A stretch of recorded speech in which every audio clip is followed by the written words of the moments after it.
Es nezinu, cik ilgi Latvija spēja pastāvēt tāda, kāda viņa šobrīd esot pašreizajā trajektorijā. Bet man ir viena līdzība, respektīvi, tas bija pirms 2,5 gadiem. Man patīk dažkārt braukt, pastaigāt pa mežu. Tas bija man šķiet ļoti agrs pavasaris, bija aizbraucis uz Milskalni. Es biju Milskalnē, ja, tur ir tāda interesanta pauguri, ja, tur tā, un es tur viens pats tur klīstu. Un te vienā brīdī es piefiksēju, kad mežā ir pilnīgs klusums. Parasti kaut kāds vējš, ja, tur šalts galotnis, ir pilnīgs, absolūts klusums.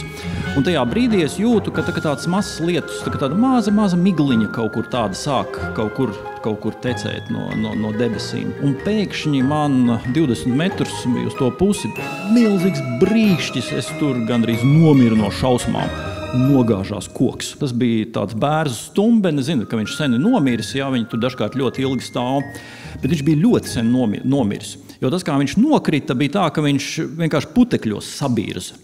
Un tā būtiskā lieta, uzreiz domāju, kas, kur, kā, kaut kādi zvēri, bet nebija ne vējš, ne putns, ne kukainis.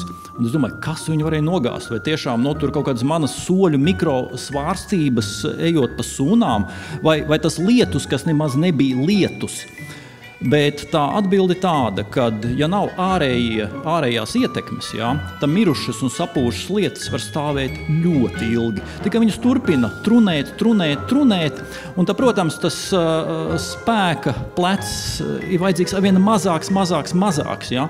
Un šajā gadījumā iespējams tā tiešām bija kaut kāda viena lietus lāse, kas vienkārši ņēma un nogāza to apmēram 20 metru esošo stumbeni. Acīm redzot, viņš tur bija bijis kaut kādā aizvējā dēļ tiem, zini, kā Milskalnē, tur kaut kā tie vēji, tur nebija viņam pūtuši, ja tur būtu pūtuši vēji, viņš sen būtu nogāzies, jā.